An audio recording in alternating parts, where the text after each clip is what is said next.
Boa noite, seja bem-vindo. Começamos hoje uma série de debates sobre as 5 décadas de democracia. A SIC Notícias, o Expresso e a Fundação Francisco Manuel dos Santos vão refletir sobre o que mudou nos últimos 50 anos e que lições devemos retirar para melhorar o futuro. Esta noite analisamos um dos problemas mais críticos em Portugal, a habitação. Um direito consagrado na Constituição, mas que cada vez mais é um luxo ao alcance de cada vez menos portugueses. São nossos convidados a socióloga e investigadora do ISCTE, Sandra Marques Pereira, o diretor da Confidencial Imobiliário, Ricardo Guimarães, o arquiteto e ex-presidente do Instituto da Habitação e Reabilitação Urbana, Vítor Reis, e juntar-se-á a nós mais tarde nesta emissão o economista e investigador da Nova, Pedro Brinca. Para já, importa lembrar que desde 2016 que os preços da habitação em Portugal continuam a subir e atingiram valores bastante superiores à média da União Europeia. A pergunta que é ponto de partida deste estudo tem nas respostas a diversidade de um país. Desigual e assimétrico na distribuição da população, compreende inevitavelmente soluções diferentes para um problema ainda assim comum.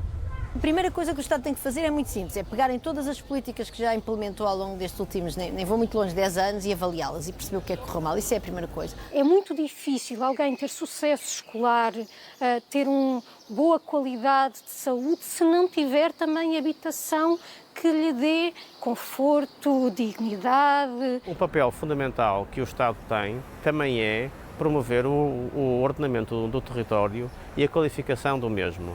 E combater a assimetria que o nosso território tem. Mais de 40% da população vive nas grandes áreas metropolitanas do país. Porto e Lisboa concentram, por isso, nas últimas 5 décadas de democracia, pessoas e problemas. A grande maioria vive em casa própria e essa casa representa mais de 90% do património que as famílias têm. Portugal é um país de proprietários, essencialmente, com valores superiores à média da União Europeia, a forma dominante de aplicação de poupanças da população. Ainda assim, nos últimos anos, o mercado imobiliário tem enfrentado o agravamento das condições de crédito, mas também o aumento dos preços por metro quadrado.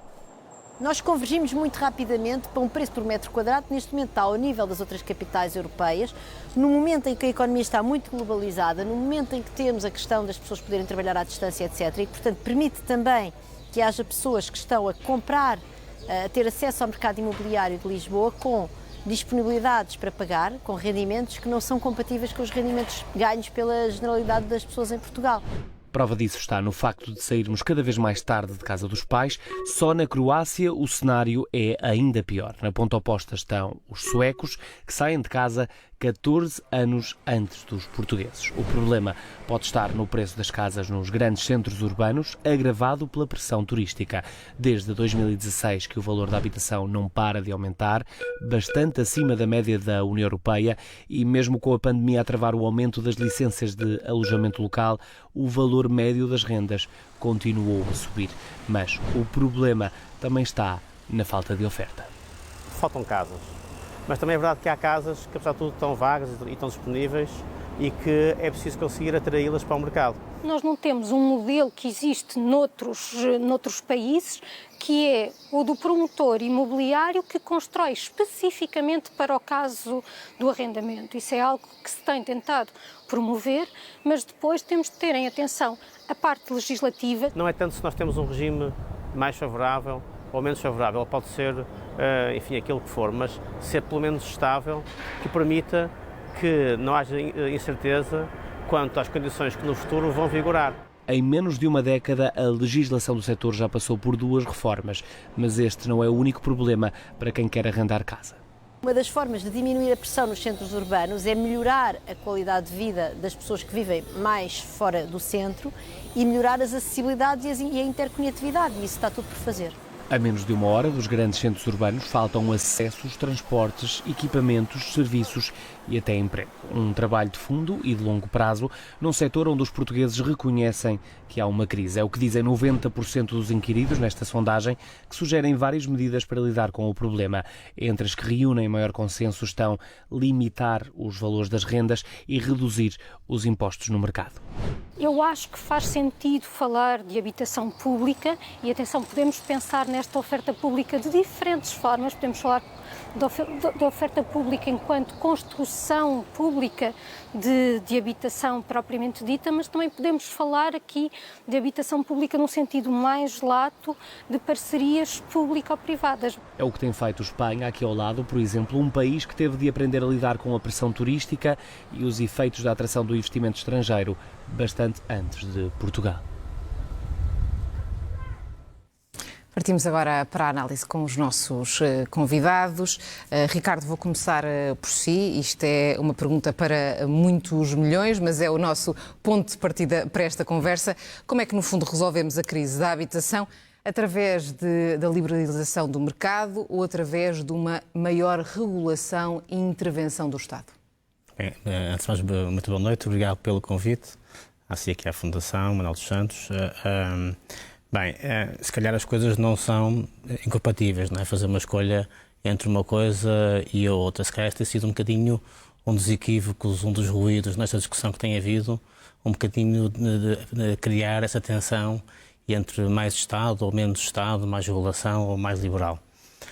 Porque, de facto, é preciso encontrar, do lado da política pública, regras e é evidente que é preciso encontrar equilíbrios, desenvolver políticas que, ao fim e ao cabo, ajudem a regular o mercado e que, em simultâneo, o mercado possa atuar através da iniciativa privada para fazer face às carências de habitação. Eu acho que é impensável, por muito que seja importante haver parque público, por exemplo, é impensável pensar que será o parque público que vai resolver as carências de habitação. Portanto, na prática, nós temos de... Os números hoje em dia são reduzidíssimos a 2%. Claro, de habitação a base de partida pública é muito baixa e as carências são elevadas e, portanto, aquilo que vai ser importante é juntar a regulação com o mercado como duas faces da mesma moeda e conseguir mobilizar, até acima de tudo, os operadores privados para ir de encontro às necessidades que existem. O pacote que está a ser desenhado, até porque ainda não foi aprovado pelo Governo, consegue esse equilíbrio ou não? Bem, eu confesso que considero que não. Portanto, acho que tem um conjunto de medidas que se podem entender como positivas e no bom sentido, mas em simultâneo cria um clima de desconfiança e de instabilidade que precisamente afasta os operadores privados. Portanto, eu acho que a grande questão que aqui é preciso tentar encontrar é como é que vai ser possível mobilizar os privados para eles irem em conta essas necessidades. Dizer que em Portugal há alguns operadores de raiz internacional que nos seus países de origem precisamente desenvolvem, por exemplo, o arrendamento e que gerem carteiras de arrendamento com mas dezenas de milhares de fogos e que em Portugal não conseguem fazer essa atividade. Portanto, e são vários, e portanto, se há operadores que no seu mercado de origem têm uma política de produção de habitação que vai de encontro à necessidade social e vêm para Portugal e não conseguem fazer. E não conseguem fazer porquê, Ricardo? Bem, precisamente essa é uma questão muito importante de ser avaliada. Talvez este pacote de mais habitação pudesse ter começado por reunir com os operadores do mercado e perceber como é que se pode dinamizar essa indústria para essas necessidades. Por que é que não o podem fazer? Primeiro, é preciso olhar para a carga fiscal que existe no mercado português, porque, por exemplo, basta olhar para o caso de Espanha, é um bocadinho incompreensível como é que numa situação de emergência e de tensão que se coloca em relação ao mercado de habitação, ao nível da fiscalidade, nada se altera. Se calhar, fazendo aqui um exercício muito, muito sumário, eu gostava de dizer, depois posso desenvolver mais, mas que se for possível mexer na fiscalidade, se for possível fazer projetos em parceria com os privados, é possível baixar uma renda de mercado para, por exemplo, para um T2 de 80 metros, é possível, esse T2 hoje chega ao mercado a 1.024 euros de renda mensal e é possível baixar para 618. Ou seja, nós estamos a debater o problema do acesso à habitação, mas é possível desenvolver políticas dentro do quadro atual que permitam produzir rendas acessíveis. Mas é preciso só um aspecto que é... Isso interessa particularmente a quem tem esse problema nesta altura colossal, que é arrendar a uma casa, mas gostaria também de ouvir os nossos restantes convidados. Vítor Reis, indo agora a si, é claramente um defensor de maior liberalização do mercado e menos Estado. Não necessariamente. Boa noite e obrigado pelo convite. Não necessariamente. Eu acho que nós temos que olhar em cada momento às circunstâncias e ao contexto em que estamos a trabalhar. A nossa realidade hoje nada tem a ver com aquela que tínhamos há 50 anos atrás, quando se deu o 25 de Abril, há 49 anos atrás. A realidade que também temos hoje nada tem a ver com o que tínhamos há 30 anos atrás. O que é que eu quero dizer com isto? Primeiro, se o Estado tem capacidade financeira de fazer promoção pública de habitação, deve fazê-lo. O problema é que o Estado não tem essa capacidade, ou não teve essa capacidade. Temos aqui um balão de oxigênio agora com o PRR, mas passando 2026 e terminando o dinheiro do PRR, regressamos ao problema que tínhamos em 2018, 2019. Não haverá dinheiro em quantidade suficiente para fazer o aumento do parque público.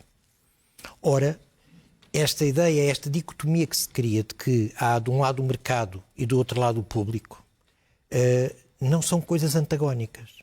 Têm que trabalhar em conjunto. O que está a acontecer é que criou-se a ideia de que era preciso fazer promoção pública, de acordo, não se conseguiu fazer essa promoção pública. Não houve capacidade de produzir casas em quantidade. Mas, ao mesmo tempo, quando se devia ter o cuidado de lidar com o mercado e com a oferta privada de habitação, num país que eu chamo a atenção, 98% do parque habitacional é privado, cometeu-se o erro colossal de hostilizar essa oferta. Portanto, qual é o resultado que temos? É que perante aquilo que o Ricardo já aqui referiu, falta de confiança, instabilidade fiscal, instabilidade legal, instabilidade até nas políticas, ações que são manifestamente hostis para com os promotores e para com aqueles que hoje, na prática, são quem mais casas coloca à disposição das pessoas, leva a esta situação que se está a agravar desde 2016 e, com toda a franqueza, não parece que vá parar. Este pacote Mais Habitação é hostil? Não, é claramente hostil. É engraçada a dicotomia que este pacote tem, porque oferece, de um lado, um conjunto de vantagens, de melhorias da situação fiscal, alívio fiscal, do ponto de vista daquilo que é toda a carga que existe sobre impostos sobre rendimentos, impostos sobre até mais-valias, impostos sobre o IMI e sobre os imóveis. Mas, por outro lado, cria uma situação onde aqueles que deviam ser estimulados a investir, aquilo que já aqui foi dito. Nós somos o único país da Europa onde o chamado Build to Rent, construir para arrendar, não funciona. As pessoas não querem arriscar. E esta questão da confiança é muito simples. Qualquer pessoa tem a clara percepção de que não entra num avião de uma companhia aérea que sistematicamente tem acidentes. Como não vamos colocar o dinheiro num banco que sabemos que não é confiável porque o banco pode estar à beira de uma falência. O que acontece em Portugal é que aquela que era a grande oportunidade de estimular o arrendamento, porque nós temos um superávit habitacional que não tínhamos há 50 anos atrás. Nós, há 50 anos atrás, neste país faltavam casas. Hoje nós temos cerca de 1,8 milhões de casas para lá, uso permanente, não é? sem uso permanente. Ora, depois, 100 mil de segundas habitações, só para enquadrar os nossos telespectadores, e cerca de 700 mil casas devolutas, estima-se que sejam mais ou menos estes números. 1,1 milhões de casas de segunda habitação e 700 mil vazias. Este conjunto de 1,8, que é 30% do nosso parque habitacional. Eu chamo a atenção, isto é 30% do nosso parque. Eu até admito que uma parte não esteja com condições de habitabilidade, esteja em locais que não têm qualquer acessibilidade. Mas bastaria imaginar que 20%, que 10% deste universo, e nós estávamos a falar de uma injeção de para cima de 100 mil casas, número que é hoje absolutamente impensável, à luz de todos os anúncios de investimentos que têm feito. Ora, esta oportunidade que se está a perder dificilmente é recuperável quando todos os anúncios, antes mesmo das leis serem aprovadas, levam a que as pessoas se retraiam na disponibilização. Há claramente uma situação de desconfiança. Ora, a confiança não se decreta, conquista-se. Tal como uma companhia aérea não se voa num avião se nós não sentimos confiança. Isso não se decreta. Ou há ou não há. E o problema é que temos hoje uma situação onde não há manifestamente confiança. E permita-me outra coisa. Nós somos o único país da Europa que vai para o 4º congelamento de rendas. 4º. Tivemos o congelamento de rendas de 1910, quando foi da implantação da Primeira República, de 1948 com o Dr. Salazar, para Lisboa e Porto nesse caso, em 1974, após o 25 de Abril, o alargamento do congelamento a todo o país, e agora a manutenção do congelamento para os contratos de arrendamento anteriores a 1990. Isto é o pior sinal que se pode dar a quem tem uma casa e sente esta instabilidade. Há uma espécie de uma nuvem negra em matéria de arrendamento sobre as nossas cabeças em Portugal. E é este problema que não se resolve com decretos e estraga-se com anúncios. E nós tínhamos uma situação onde estávamos a recuperar o arrendamento e, infelizmente, estragaram tudo. Sandra, partilha das mesmas opiniões e é de notar que quer o Ricardo, quer o Vítor utilizaram por diversas vezes a palavra confiança e o seu António desconfiança. Saúde também o Pedro Brinca, que já se juntou a nós, já iremos ouvi-lo, mas para já vamos ouvir a Sandra Marques Pereira. Muito obrigada pelo convite. Eu, antes de mais, acho que o facto de nós estarmos a discutir a habitação num ciclo de debates sobre a democracia, sobre os cinco décadas da democracia, é por si só muito eloquente, porque basicamente o tema da habitação tornou-se, ressuscitou a sua importância, recuperou a sua importância política que tinha perdido há muito tempo, teve adormecido e, portanto, isto porquê? Porque recuperou de uma forma gradual a partir de 2016, 2017, de forma muito evidente em 2017 com a criação da Secretaria de Estado da Habitação e agora de forma muito evidente com a criação do Ministério da Habitação e com este pacote. Agora, porque é que recuperou esta importância política? O historial de recuperação desta importância política começa, enfim, numa grande insatisfação a nível de vários movimentos sociais e a nível de uma reflexão académica e universitária, depois passa muito para os mídia e depois é incorporada pela dimensão política. Agora, isto não é uma especificidade de Portugal. É que o que eu vejo muito nestas discussões, isto é uma recuperação e uma reemergência política deste tema, que é irreversível, porque nós estamos perante uma crise de habitação e uma alteração profunda da habitação que é generalizada essencialmente nos centros urbanos das grandes cidades e também, por exemplo, em Lisboa, em Portugal, no Algarve.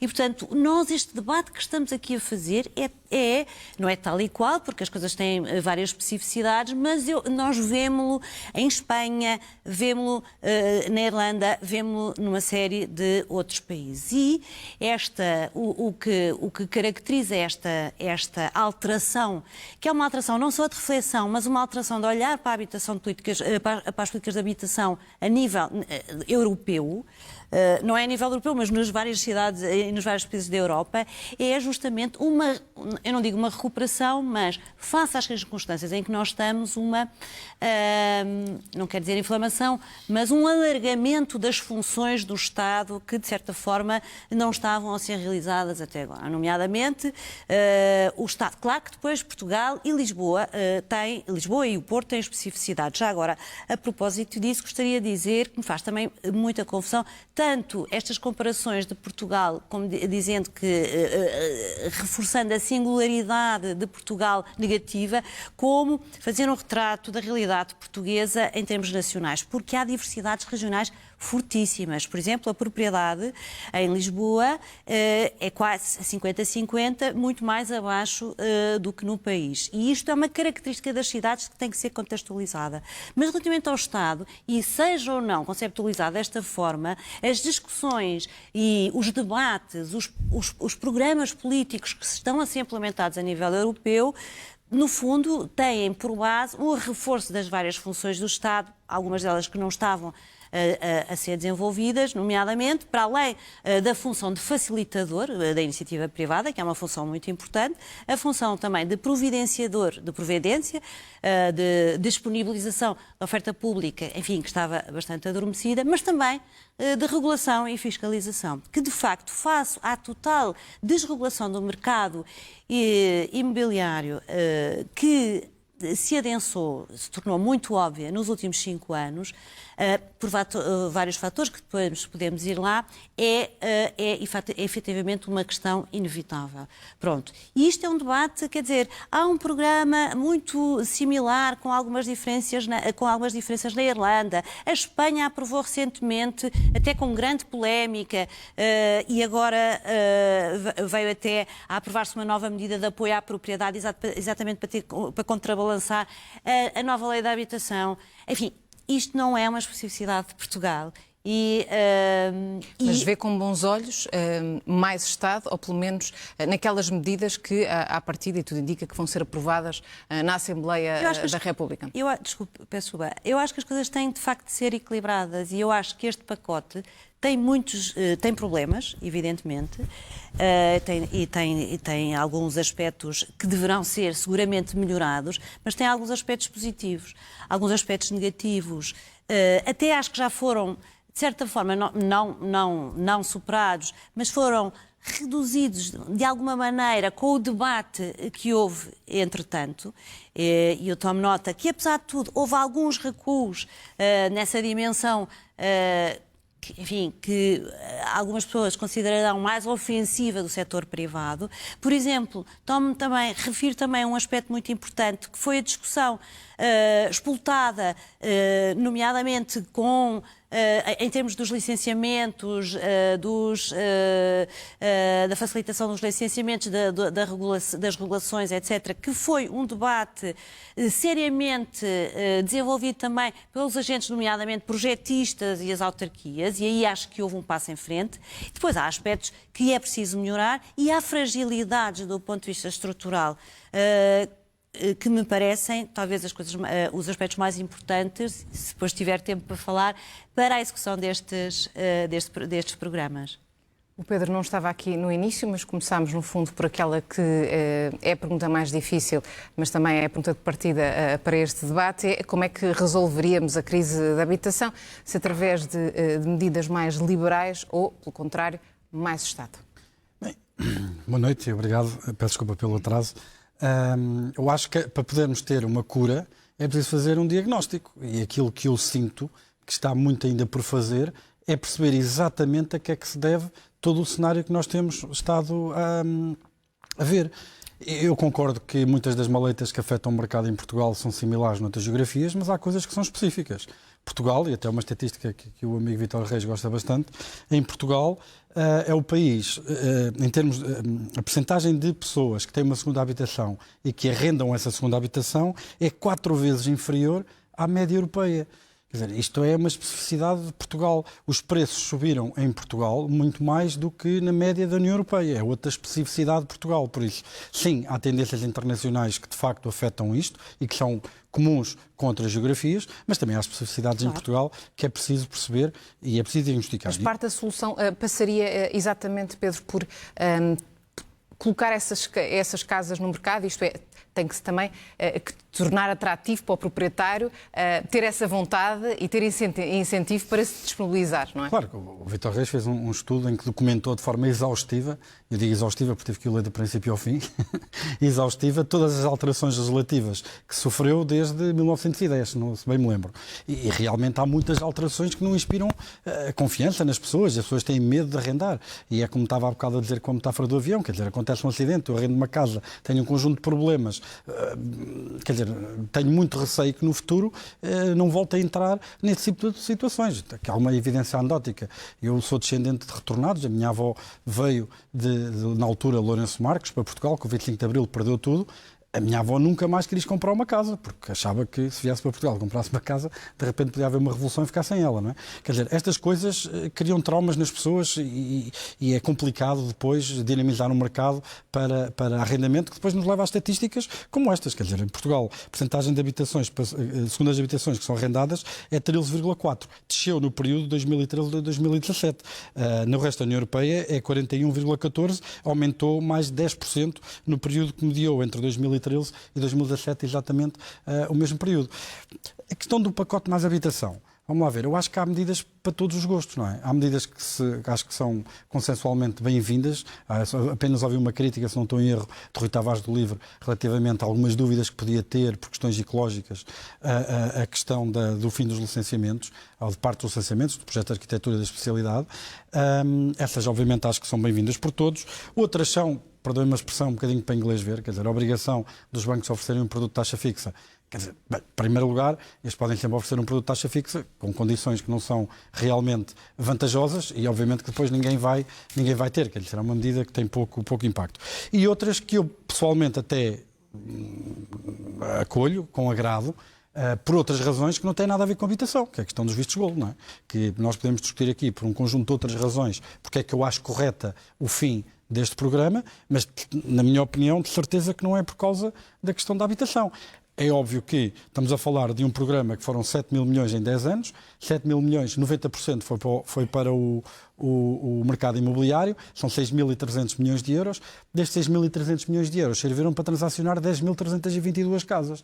Quer dizer, se nós formos a ver os valores médios das transações e os volumes de transações de casas, estamos a falar de cerca de 0,6% do número de casas transacionadas anual e estamos a falar de 2,5% do valor, com um valor médio de transação acima de 600 mil. Mas não houve uma espécie de efeito de contágio a nível do preço, porque obviamente que os preços dessas casas transacionadas era bastante mais elevado. Eu concordo, há sítios em que de facto isso pode ter sentido. Se tivermos aqui alguém que quis comprar uma casa ou na Lapa ou ali na Baía de Cascais, obviamente que essas pessoas, se calhar, viram-se em mais dificuldades porque vieram estrangeiros com mais poder de compra e vantagens fiscais que as compraram. E se calhar tiveram que comprar uma casa em vez de na Lapa, se calhar ir para o Lumiar, ou em vez de na Baía de Cascais, se calhar ir para o Alcabidez. Mas quer dizer, não é por causa dessas pessoas que temos um Primeiro-Ministro na televisão a falar de uma crise social na habitação e falta de capacidade dos jovens em adquirirem a primeira habitação. De certeza que não é por causa disso, até porque a maior parte das ajudas tem limites relativamente, por exemplo, no caso dos empréstimos, a 250 mil euros. Nós estamos a falar de casas que estão compradas a 600. Quer dizer, e estamos a falar de 0,6% das transações, 2,5% do valor. Quer dizer, ou seja, essas são as medidas que eu acho que são um bocadinho para inglês ver. E depois, a questão das medidas que eu acho que podem ser contraproducentes. Acho que o Vítor aqui já falou da questão do uso da palavra congelamento, só isso. Acho que, pronto, do ponto de vista político é pouco inteligente. Acho que a questão do arrendamento coercivo foi um tiro que saiu um bocadinho, ou bastante, ao lado. Eu ainda me lembro das minhas aulas de Direito Económico, quando nós temos em causa dois direitos que são protegidos pela Constituição, direito à habitação e direito à propriedade. Aquilo que eu me lembro das minhas aulas é que tem que haver uma proporcionalidade entre a limitação de um direito em favor do outro. Nós estamos a falar de 750 mil casas devolutas. Nós, quando formos ver os critérios de elegibilidade, aquilo já vem para as 10 mil habitações. Dessas 10 mil habitações, quantas é que estão nos centros urbanos? Quer dizer, estamos aqui a entrar por uma via em que, se calhar, o benefício é completamente marginal. E quantas destas 10 mil casas que estamos a falar é que não são propriedade do próprio Estado, não é? Já nem vou por aí. Ou seja, há medidas que se aplaudem, há medidas que são completamente inócuas e serviram para encher algumas caixas de comentário e há outras medidas que eu acho que não são vantajosas e de certeza que seria melhor pensar noutras. Para terminar, só 2 pontinhos muito rápidos. O primeiro, acho que, para responder finalmente à pergunta, um diagnóstico profundo é preciso fazer. Eu vi um conjunto de PowerPoints sem grande a motivação de nós estamos a fazer isto por causa disto, esperamos este impacto. Vejo linhas no PowerPoint e declarações de intenções.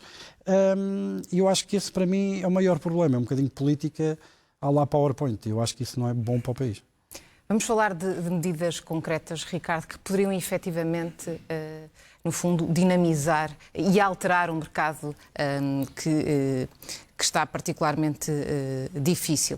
Há pouco falou na necessidade de mobilizar os privados. O que é que, no fundo, mobilizaria os privados, por exemplo, e o Vítor também alertava para essa questão, de facilitar o arrendamento, porque o mercado de arrendamento tem subido muito em Portugal, mas a oferta ainda é escassa para as necessidades. Muito bem.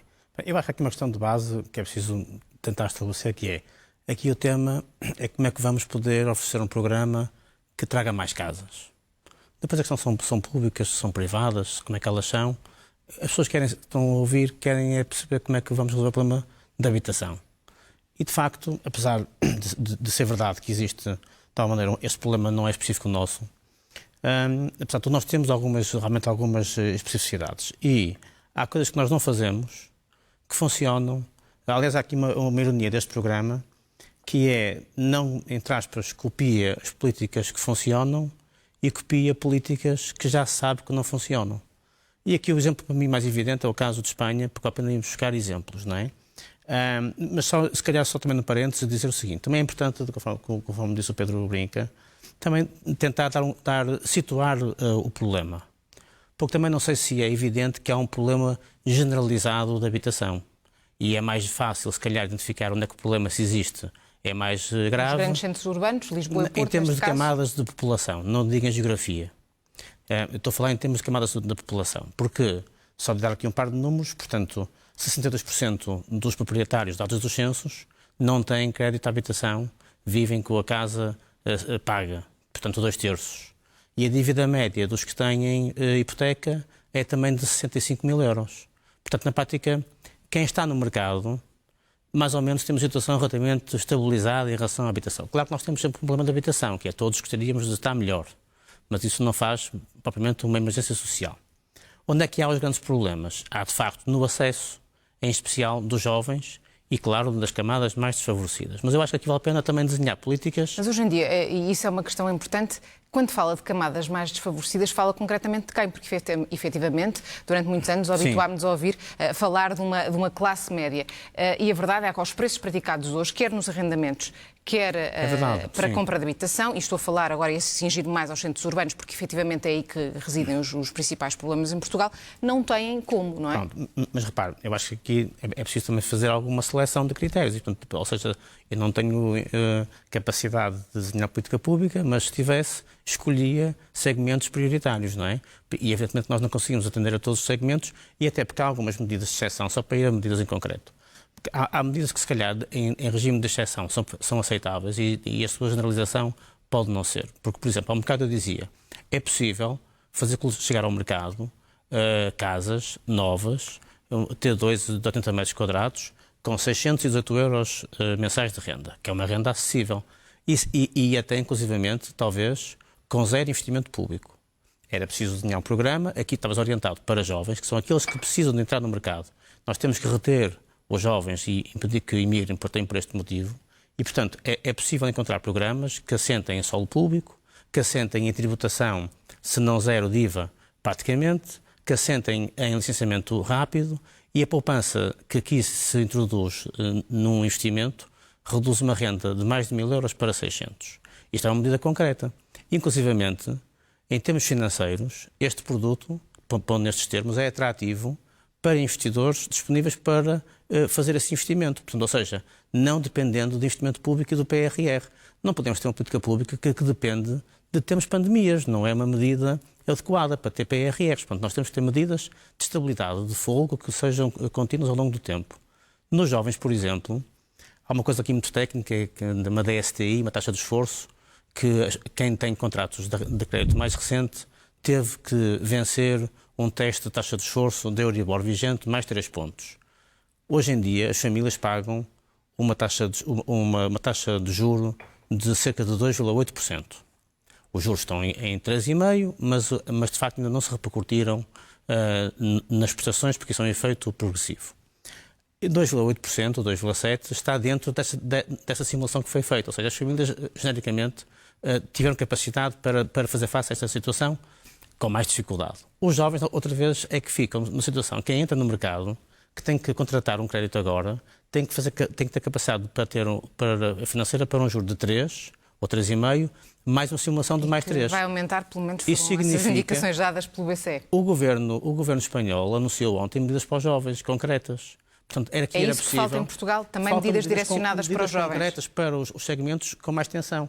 Por exemplo, alterar a forma como se calcula a taxa de esforço, a bonificação dos juros, eventualmente o valor residual no final do empréstimo, ou seja, coisas concretas que impactem de facto e que não sejam aqui uma discussão meramente, teórica. Vítor Reis, medidas concretas que, no fundo, facilitariam o acesso à habitação. O nosso país está, em termos orçamentais, limitado. Não vale a pena escamotear esta questão. Se não fosse o balão de oxigênio do PRR, estávamos a zeros. Gosto de recordar que estes últimos 5 anos são, para efeitos estatísticos, aqueles em que menos se produziu de habitação privada, menos se produziu de habitação pública e menos se investiu do nosso PIB, em percentagem do PIB, menos se investiu em habitação. É bom perceber isto para jogar entre duas coisas que, não sendo, digamos, alternativas, complementam-se. Se vamos para construção nova, como o Ricardo referiu, com a isenção de IVA por aí afora, o resultado disto demorará 3, 4 anos. Não se consegue um ciclo de vida na produção de construção nova em menos de 3, 4 anos.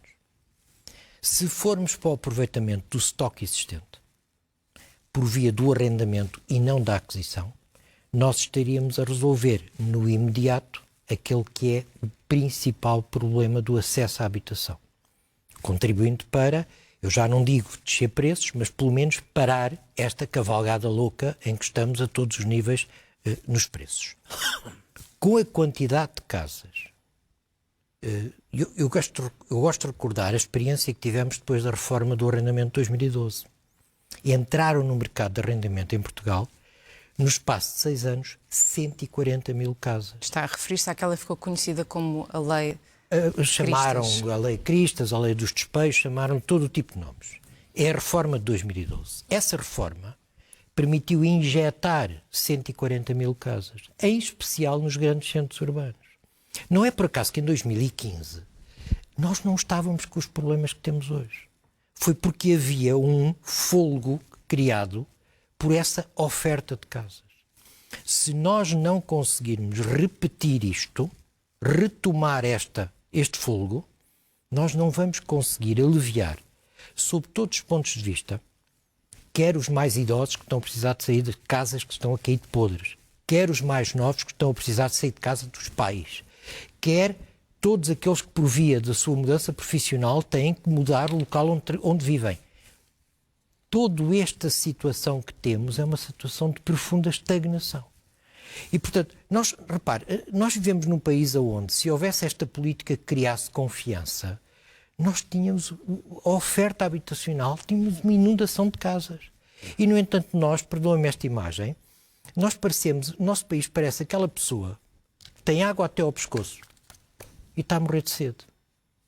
Porque são tantas as casas que temos e não conseguimos que sejam colocadas à disposição. É este bloqueio É esta situação que é preciso resolver. Ou seja, e só para ir a outro tema que é importante, até porque já só. estamos a chegar muito, a caminhar muito rapidamente para o final, com muito pena minha. O problema não é o facto de ter havido muito investimento estrangeiro e dos benefícios que foram dados a cidadãos não portugueses nos últimos anos para a aquisição de casas em Portugal. Há problemas relacionados com a enormíssima carga fiscal que está sobre a classe média.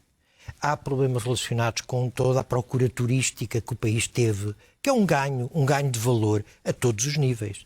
Mas a questão não é essa. A questão é, havendo um estoque de casas que não está a ser usado e havendo este aspecto que o Pedro Brito referiu, na Europa, em média, 41% das pessoas que têm uma segunda habitação arrendam, em Portugal só 13%.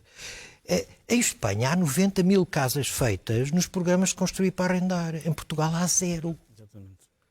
Eu sei, quando nós vamos à Alemanha, vamos à França, vamos ao Reino Unido, em todos estes países o sistema está a funcionar do ponto de vista da dinamização e da oferta do arrendamento. Claro que há problemas resultantes de aumentos de preço por aí fora, não com a gravidade e com o estrangulamento com que nós estamos em Portugal, Sandra, que aliás os indicadores mostram. Medidas concretas que podiam atenuar a crise na habitação? Eu acho que há um conjunto de medidas que já estão a ser lançadas e que devem ser melhoradas, outras eventualmente complementadas. Agora gostava de dizer aqui duas coisas. É evidente que Portugal tem especificidades, e isso toda a gente reconhece, mas agora não temos tempo para estar aqui a explicar as especificidades, que aliás tem um fator de cumulatividade de efeitos, mas não há tempo. Agora, relativamente às... o que eu gostava de dizer...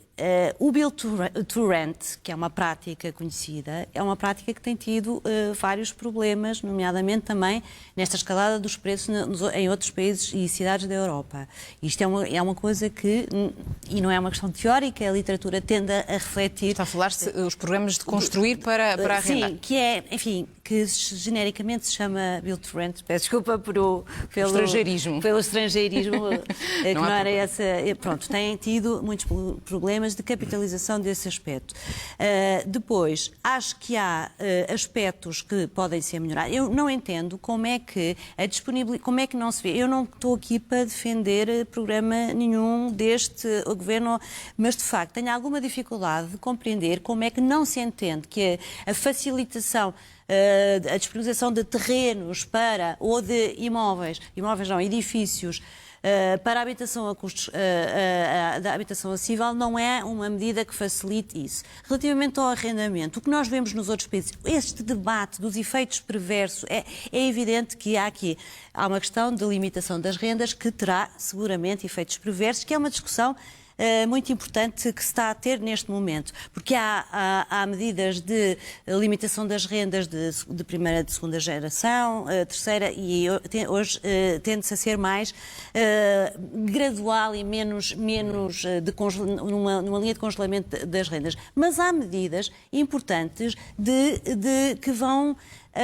há uma hierarquia, pontos de hierarquização do nivelamento das rendas ou da possibilidade de subirem as rendas, que é muito importante. Por exemplo,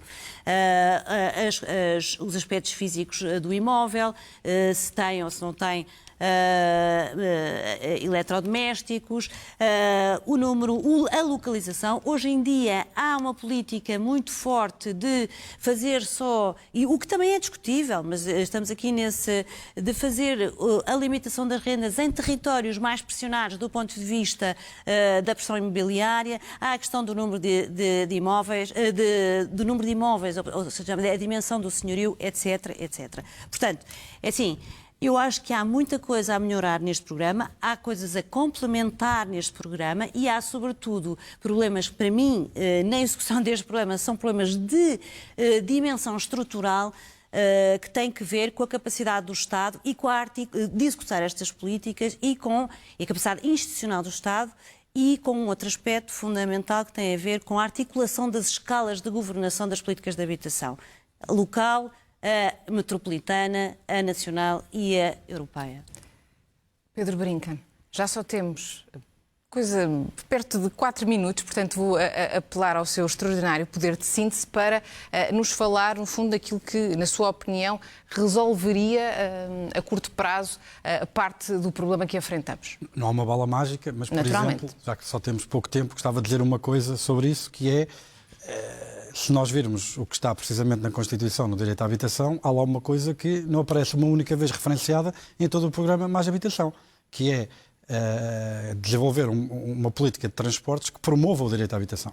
Nós falamos das grandes urbes como onde estando centralizada a maior parte deste problema. Quer dizer, eu gostaria de perceber o que é que se pode fazer, qual é o papel do Estado, de que maneira é que ele pode incentivar. Realmente é que deixemos ter, por exemplo, 2 eixos ali na linha de Cascais, a linha de Sintra, por exemplo, para falar da área metropolitana de Lisboa, onde temos uma valorização brutal imobiliária que fica perto destes 2 eixos que chegam à cidade, e de que maneira é que uma política de transportes mais eficaz pode ajudar realmente a tirar a pressão dos preços e da procura destes 2 eixos e espalhar de uma maneira mais uniforme, através, obviamente, por exemplo, de construção nova,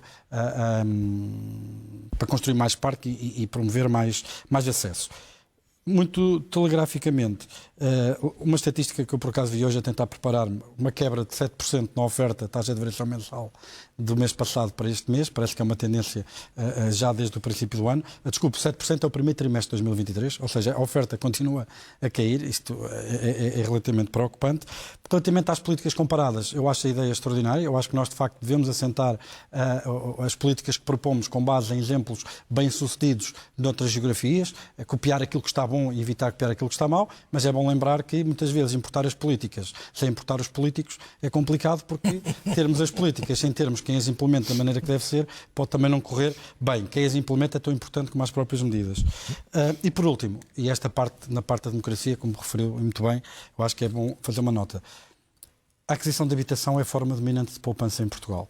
O que nós estamos a criar é uma geração que está excluída do acesso à aquisição de habitação e com isso está excluída do acesso à construção de património, de constituição de poupança. Estamos a criar uma geração de haves e uma geração de have-nots. E isto, do ponto de vista equitativo, de distribuição intergeracional, a mim, enquanto cidadão desta democracia, é uma coisa que me preocupa bastante e que é preciso resolver com urgência. Alguém quer acrescentar? Temos mais um minuto. Só fazer uma nota muito rapidamente, ficar no minutinho que nos dizer que há aqui 30 segundos. 2 variáveis para acompanhar: custos de construção. Quando os preços não baixam, há um racional de custos de construção. Nós competimos internacionalmente para conseguir construir e, portanto, na maioria dos mercados, nós estamos a fazer preços ao nível dos custos de construção e um debate é ao nível do rendimento, porque, de facto, os preços descolaram do rendimento. E não vai ser fácil que nivelem pelo abaixamento de preços. Discutir o rendimento é importante neste tema. Precisaríamos provavelmente de muitos mais minutos. Resta-me agradecer a vossa presença neste debate, que muito rapidamente chegou ao seu fim. Digo-lhe, no entanto, que pode ler mais sobre este tema no Semanário Expresso. Da nossa parte é tudo. Boa noite.